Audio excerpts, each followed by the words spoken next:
में अबू तालिब को मौलाना की सोसाइटी के से हदीस की मुबारकबाद। और ये खुशखबरी है मौलाना हाफिज हसन साहब की कि उन्हें ये मौका मिला कि वो इस अजीम दिन ईद हदीस पर तकरीर करने का शरफ हासिल हुआ है। और मौलाना की सोसाइटी के बहुत इन्हें के बाद दावत नामे पढ़े उसके बाद में इजाजत मिली है मैंने तकरीर की। इनकी इस्तेमाल में नशार पेश कर रहा हूँ कि जगह जगह पे जिक्र नबी और रसूल होता है, जगह जगह पे जिक्र नबी और रसूल होता है, वहीं पे रहमत हक का नुज़ूल होता है। जगह जगह पे जिक्र नबी और रसूल होता है, वहीं पे रहमत हक का नुज़ूल होता है।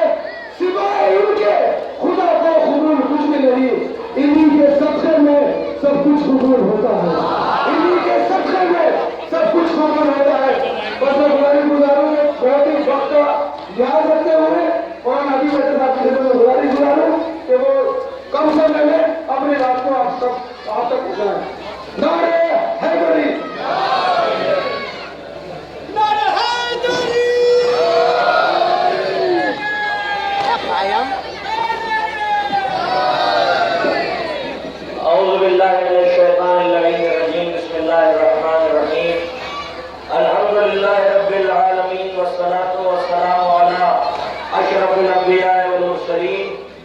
सैयद अव्वलीन वल आखिरीन शफीउल मुज़निबीन अबुल क़ासिम मुहम्मद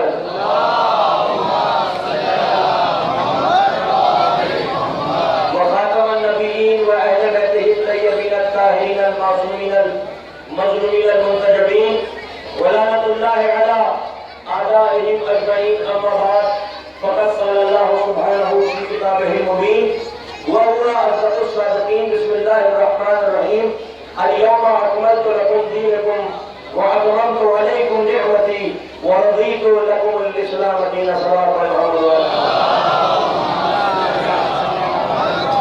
अहले इस्लाम को, अहले उलमा को और अहले ईमान को मैं ईद गदीर की मुबारकबाद पेश करता हूँ।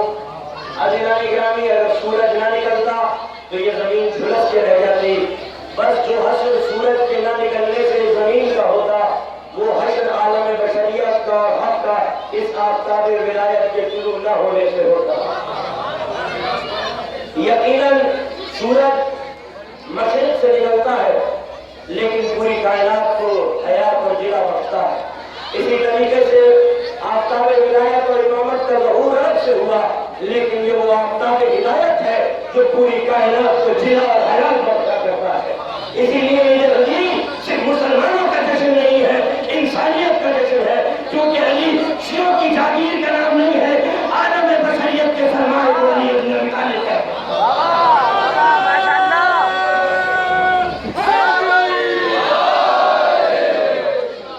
और ये जुलूस इसलिए बरामद होता है और गदीर का जश्न गलियों और कूचों में इसलिए मनाया जाता है क्योंकि हमने अपना हादी, अपना पेशवा, अपना इमाम, अपना वली और अपने हुज्जत को बंद हुजरों से नहीं लिया, खुले हुए मैदानों से लिया। वो और होते हैं जो अपने हादियान को बंद हुजरों से लेते हैं, हम वो है जो गदीर के खुले हुए मैदान से अपने इमामों को लेते हैं, अपने हादियों को लेते हैं। अज़ीज़ान गिरामी, मौला कायनात की विलायत वो है कि अगर पूरी इंसानियत अली की विलायत पे जमा हो जाती तो परवरदिगार आलम दोज़ख को खल्क़ी न करवा। लम इस्तमन्नास अला विलायत अली इब्न अबी तालिब लमा खलक़तुन नार। अगर परवरदिगार आलम के इस अमर पर इंसानियत जमा हो जाती तो परवरदिगार आलम दोज़ख को खल्क़ी न करवाता। सुनो गदीर की अज़मत क्या है और विलायत अली की अज़मत क्या है। अपने नबी को जमीन वली के मेराज की बुलंदियों पर बुला लिया, नजदीक किया, नजदीक किया, नजदीक किया, इतना नजदीक किया अपने हबीब को और अपने नबी को कि दो कमानों का फासला रह गया, नहीं बल्कि उससे भी कुछ कम रह गया। न जाने अब तो महबूब के दरमियान क्या गुफ्तगू हुई कोई जानता नहीं है। न कोई वहां पर मुहद्दिस था, न फकीह था, न कोई रावी था, न जिब्रील मौजूद था, कोई नहीं जानता। सूरह नजम में ऐलान हुआ तो اس اندھیری رات میں جو چاہا اللہ نے اپنے عبد کے اوپر اپنے حبیب کے اوپر وہی نازل فرما دی. ان باتوں کو لے کر میرا نبی عرش کی بلندیوں سے زمین کی پستیوں پر آ گیا. صحابہ کرام کے سامنے اس آیت کی تلاوت کی. فَأَوْحَىٰ إِلَىٰ عَبْدِهِ مَا أَوْحَىٰ. اس رات جو چاہا اپنے اللہ نے اپنے عبد کے اوپر وہی نازل کی.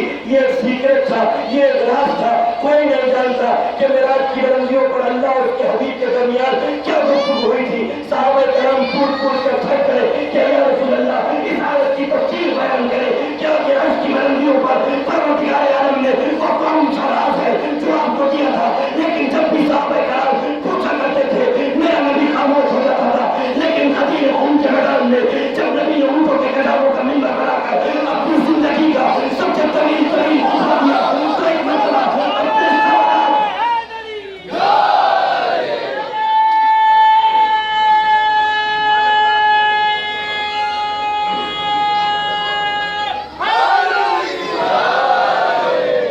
زندگی کا میرے نبی نے سب سے طویل ترین خطبہ دے کر 1.25 لاکھ صحابیوں کو اکٹھا کر کے کہا اے میرے پیارے پیارے صحابیوں, تم مجھ سے پوچھتے تھے نا کہ اس آیت کی تفسیر کیا ہے, تو پھر سنو آج اس آیت کی تفسیر نازل ہوئی ہے. من کنت مولاہ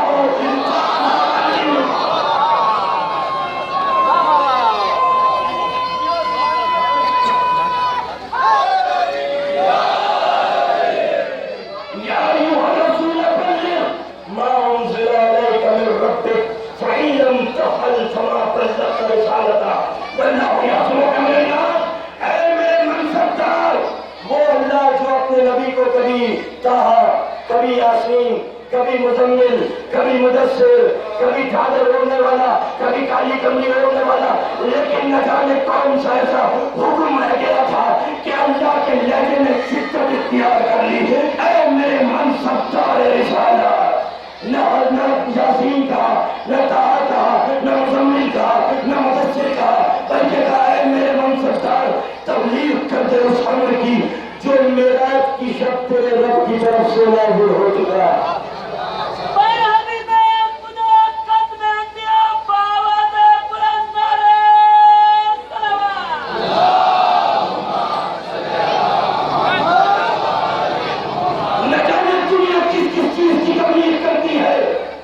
لیکن اگر قرآن مجید کے نقطہ نظر سے مشیت نے کسی امر کی تبلیغ کا اپنے نبی کو حکم دیا ہے تو وہ غدیر خون کے میدان میں علی کی ولایت ہے.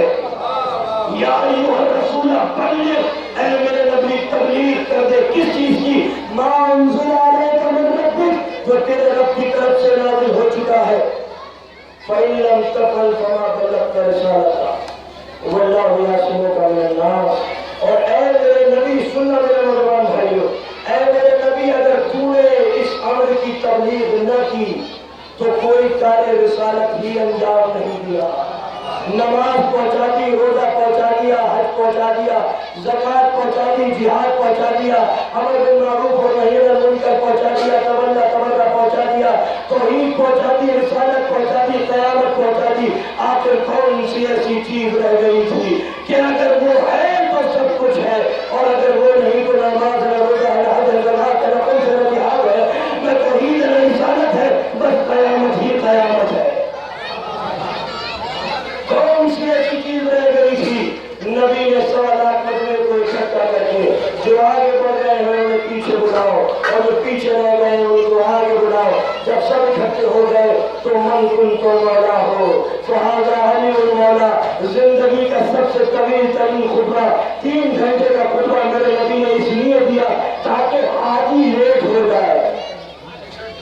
جب حاجی لیٹ ہو جائے گا تو جو لوگ غدیر خون کے میدان میں موجود تھے, جب یہ حاجی اپنے گھروں میں جائیں گے تو گھر والے پوچھیں گے لیٹ کیوں ہو گئے, تاکہ بتا سکے غدیر خون کے میدان میں علی کی ولایت کا اعلان ہو.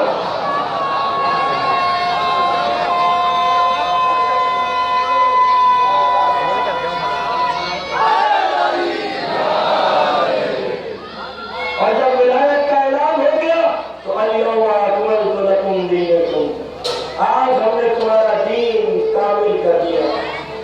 अतममतु अलैकुम निअमती और अपनी नेमतें तुम पर तमाम कर दी।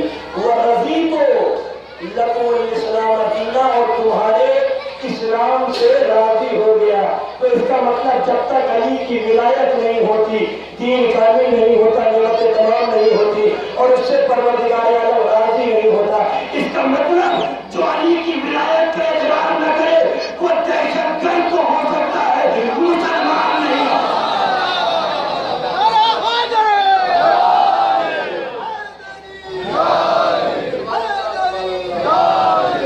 अगर दीन इस्लाम से अली की विलायत को निकाल दिया जाए तो वो दहशतगर्दी तो हो सकती है, अमन का पैगाम नहीं हो सकता, इस्लाम नहीं हो सकता। अली के जरिए हर चीज, दीन की हर चीज कामिल होती है। यही वजह है कि इमाम जाफर सादिक अलैहिस्सलाम लोगों,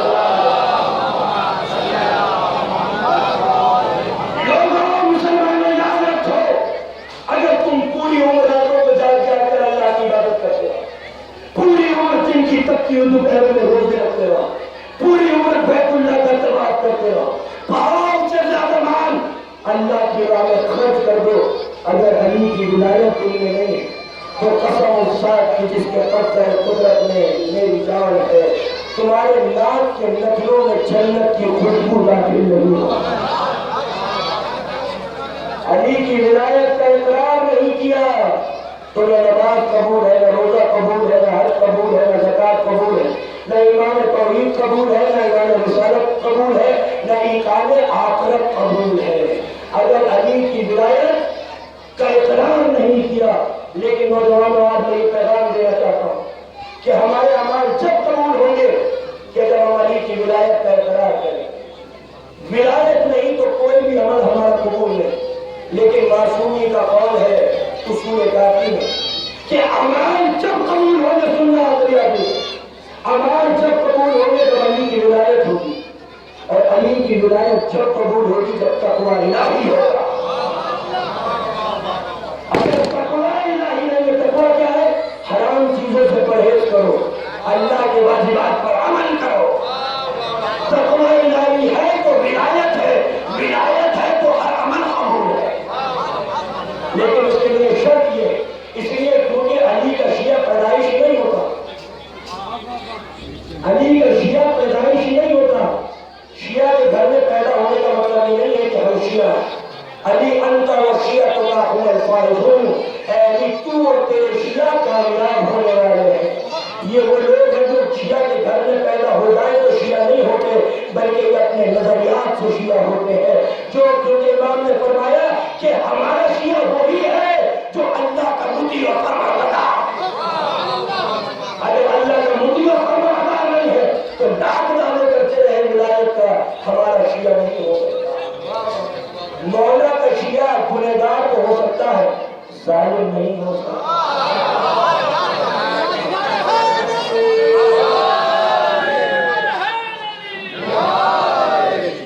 मौला का शिया गुनहगार हो सकता है, जालिम नहीं हो सकता। गुनाह दो तरह के होते हैं नौजवान, एक वो जो इंसान अपनी जात पे करता है, एक वो जो दूसरे की जात पे करता है। अली का शिया अपनी जात पे जुल्म तो कर सकता है, दूसरों की जात पर जुल्म नहीं कर सकता। यतीम का माल नहीं खा सकता, बेवा का हक तलफी नहीं कर सकता, दूसरों पर जुल्म नहीं कर सकता, ज्यादती नहीं कर सकता, झूठ मुसलसल नहीं बोल सकता, अमानत में खयानत नहीं कर सकता, दूसरे की तौहीन और तजलील नहीं कर सकता। जिन्होंने जिसको परवरदिगार आलम ने इज्जत दी है उसकी वो तौहीन नहीं कर सकता, इसलिए क्योंकि अल्लाह जिसको इज्जत देता है उसे कोई जलील नहीं कर सकता, और जिसे अल्लाह जलील करता है उसे कोई इज्जत नहीं कर सकता। अल्लाह जिसको इज्जत देता है वो कानों में चलाने में चकरने के बावजूद इज्जतदार होते हैं, और अल्लाह जिनको जलील करता है वो मस्जिद हुकूमत पर बैठकर यतीम जैसे कभी भी इज्जतदार नहीं बन सकता।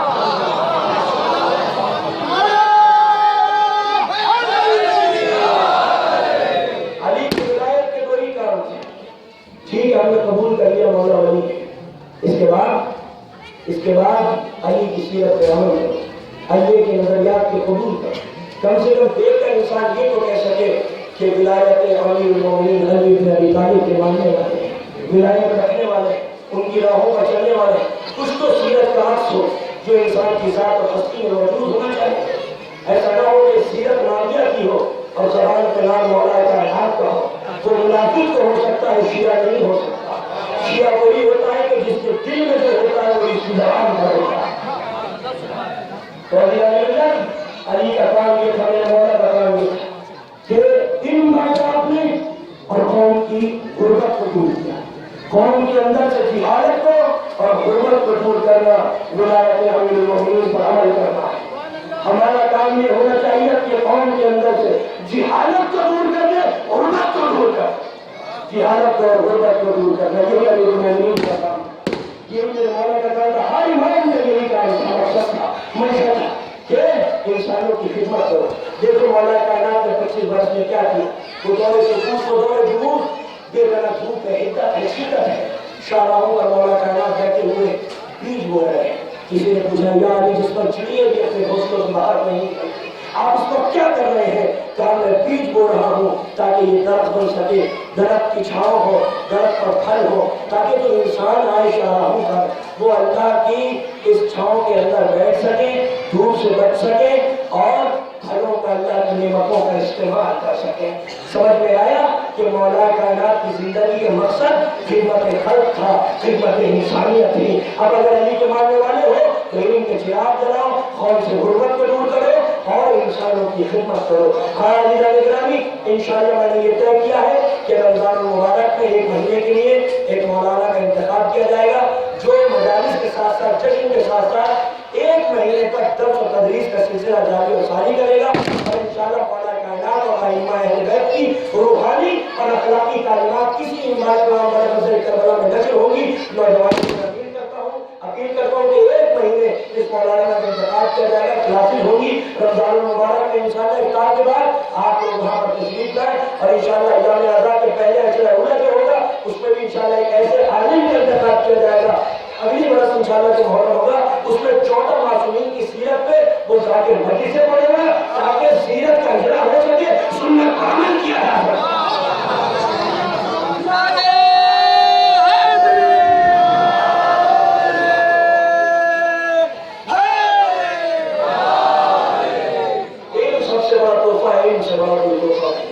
بس نظام اللہ جب رسول اللہ ولایت کا اعلان کر کے مدینے میں آ گئے، ایک عرب کا بدو آیا، آگے کہتا ہے حارث، کہتا ہے اے محمد، رسول اللہ کہنے کی خطاب نہیں کی، کہتا ہے اے محمد تم نے کہا اللہ ایک ہے، بتوں کو ہم نے توڑ دیا، تم نے کہا تم اللہ کے رسول ہو، ہم نے آپ کا کلمہ پڑھا، آپ نے کہا قیامت آئے گی، ہم نے یقین کر لیا، آپ نے کہا نماز پڑھو، ہم نے نمازیں پڑھی، آپ نے کہا روزے رکھو، ہم نے روزے رکھے، آپ نے کہا مانگنے سے زکات دو، ہم نے مانگنے سے زکات دی، آپ نے کہا حج کرو، حج کر کے ہم آ رہے ہیں. اب آپ نے یہ اعلان کر دیا کہ من کنت مولا فہذا علی امہ. اب ذرا یہ بھی بتا دیجیے کہ علی کی ولایت نماز روزے حج زکات توحید رسالت اور قیامت کی طرح اللہ کی طرف سے ہے یا آپ کی طرف سے؟ غضب شدیدہ. تاریخ بتاتی ہے کہ اس وقت کے معصوم چہرے کی پیشانی پر رغبت سے نبوت کی برس ہے اور ہم کے قید و عدم سے سرخ ہو گئی. اور میرے رسول نے 3 مرتبہ کہا علی کی ولایت اللہ کی طرف سے، علی کی ولایت اللہ کی طرف سے، علی کی ولایت اللہ کی طرف سے. یہ حارث یہ کہتا ہوا بیٹا کہ اے پروردگار اگر علی کی ولایت تیری طرف سے ہے تو میرے اوپر عذاب نازل کر. اس لیے کیونکہ اس کے سامنے ایک ایگزامپل تھا کہ ابو جہل نے بھی جب رسول نے اپنی رسالت کا اعلان کیا تھا تو اس نے اللہ سے عذاب طلب کیا تھا مگر عذاب نازل نہیں ہوا تھا. وہ یہ سوچ رہا تھا جس طریقے سے ابو جہل پر عذاب نازل نہیں ہو رہا تھا میرے اوپر بھی عذاب نازل نہیں ہوگا. لیکن ابھی اس کے لبوں میں جنبش باقی تھی کہ آسمان سے ایک پتھر نازل ہوا اور سب کو توڑتا ہوا جسم کو 2 حصوں میں تقسیم کر دیا. پروردگار